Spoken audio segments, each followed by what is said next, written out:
Colombia, qué indignación tan hijo de...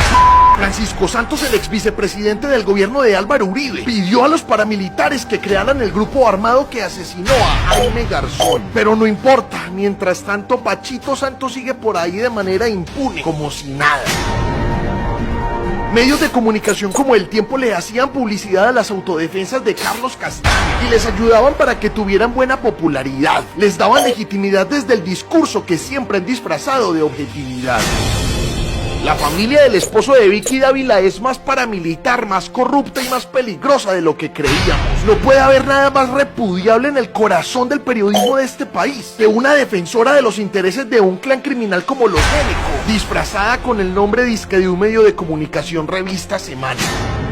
Todos estos escenarios salen en realidad de las declaraciones que vamos a escuchar a continuación, que ha realizado Mancuso en la JEP, echando al agua a la oligarquía cochina, corrupta y paraca de este país. Corrupción de la que ni siquiera se lavan el ejército ni la policía, que literalmente le servían a las AUC. Esta información debemos compartirla porque toda Colombia debe conocerla y tenerla presente en su día a día. Empecemos a escuchar las confesiones de este ex jefe del paramilitarismo. Dense cuenta por qué es que el uribismo le tiene tanto miedo y odio a la JEP.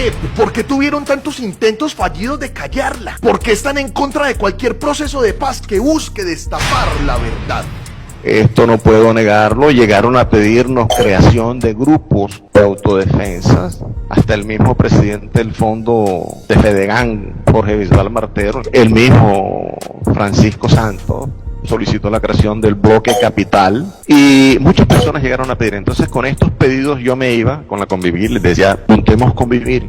Cuando la guerrilla empezó a tocarlos en las goteras de Bogotá y Romaña armaba su retén y secuestraba ese montón de gente, ahí es cuando llega Francisco Santos a pedirnos que conformemos las autodefensas del bloque capital. Mancuso dice que Francisco Santos pidió a las autodefensas crear el bloque capital, el mismo grupo armado que en la ciudad de Bogotá asesinó a Jaime Garzón. Entendamos las dimensiones de esta mierda. El vicepresidente de Uribe, el primo hermano de Juan Manuel Santos, el embajador en Estados Unidos de Duque, el exdirector del noticiero RCN, la radio. Según cuenta Mancuso, tiene las manos manchadas con uno de los magnicidios más dolorosos de nuestra historia, el de Jaime Garzón. Y lo peor es que está bañado con impunidad. Hueputa, es que no sé con qué cara lo entrevistan en medios tradicionales de comunicación para que vaya en sus micrófonos a denigrar del gobierno de Petro. Y la cosa, ojo, no para ahí. Ahí es cuando llega Francisco Santos a pedirnos que conformemos las autodefensas del bloque capital. Hubo reuniones varias con él, Jorge de 40 y yo nos reunimos en el Cesar,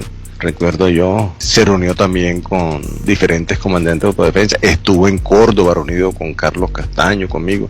O sea, espere a ver si entiendo. Francisco Santos mantenía reunido con Mancuso, con Carlos Castaño, con Jorge 40 como si nada, pidiéndoles que crearan nuevos grupos armados paramilitares como si nada. Y todo esto, como cuenta Mancuso, ocurrió por allá en los años del 97, 98, justo antes de que el bloque capital de las autodefensas que Santos pidió crear asesinara a nuestro Jaime Garzón el 13 de agosto de 1999.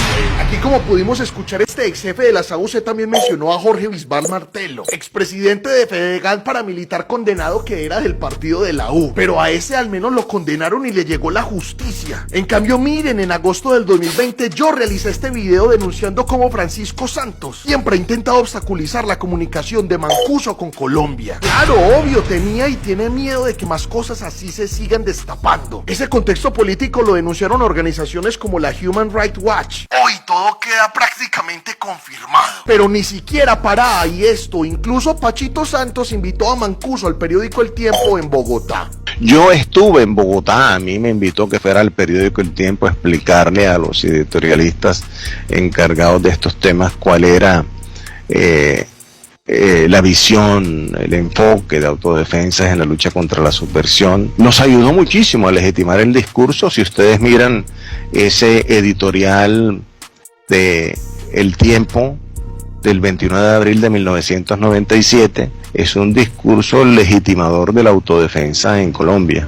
El Tiempo es un medio de comunicación que le hizo publicidad al paramilitarismo legitimándolo. En el el comentario de esta publicación voy a dejar las editoriales del Tiempo a las que Salvatore Mancuso puede estar haciendo referencia. Y ya sabemos que lo mismo hizo Noticias RCN y así quedó constatado en las audiencias del proceso de desmovilización de Justicia y Paz, donde los exparamilitares mismos contaban lo que había pasado. Son medios de comunicación que le hicieron propaganda gratis a la SAUC y a Carlos Castaño. De verdad que el papel de los medios de comunicación en el conflicto armado y en la creación de imaginarios sociales que permitían que la violencia se perpetuara como se ha perpetuado hasta ahora, ameritaría miles de videos. El daño que han causado los medios a este país es simplemente inconmensurable y ni siquiera lo aceptan o lo reivindican. Ese daño a día de hoy lo siguen perpetrando. Y todo esto explica cómo llegaron a tener tanto poder en Colombia los paramilitares. Es que estaban con los políticos pequeños, con la oligarquía, con los multimillonarios, con los medios, con el ejército. Todavía es increíble y triste.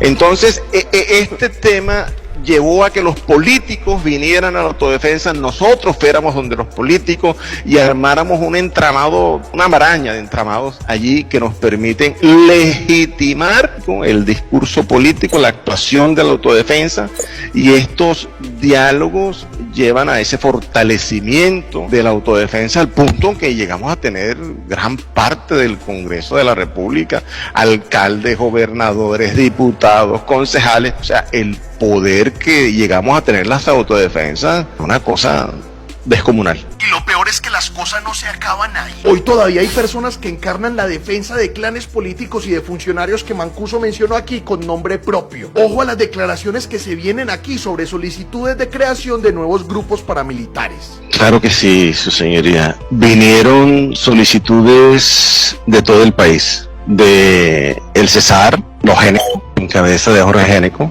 el director de FENALCO, que fue ministro del Interior después, Sabas Pretel de la Vega. Mancuso menciona a Sabas Pretel de la Vega, exfuncionario de confianza de Álvaro Uribe, que ya sabemos siempre dice que todo ocurrió a sus espaldas. Pero más importante todavía, mencionó a Jorge Géneco Cerchar, familiar del esposo de Vicky Ávila, como un hombre que le solicitó a las autodefensas que constituyeran más grupos armados en el Cesar. Mancuso reafirmó lo que ya toda Colombia sabía: la familia del esposo de Vicky Dávila, o sea, en últimas como su familia, es paramilitar. Desde hace mucho se había dicho, allá había hasta comandantes como Jorge Géneco. Así ha sido el periodismo de Colombia, misógino, corrupto, paraco, nada más repudiable. Pero espere que es que este horripilante tema sigue, porque es que todos sabemos que el ejército y la policía en Colombia tuvieron una explícita, descarada y extrajudicial relación con los paramilitares. Pero cada vez que alguien brinda más detalles al respecto, cada vez que nos lo recuerdan, cada vez que conocemos más, nos decepcionamos más. Y entendemos entonces por qué la fuerza pública hoy tiene la reputación que tiene. ¿Por qué a la fuerza pública se le rechaza desde tantos espacios? ¿Por qué es que a la fuerza pública hay que reformarla como la gente está pidiendo desde el paro nacional?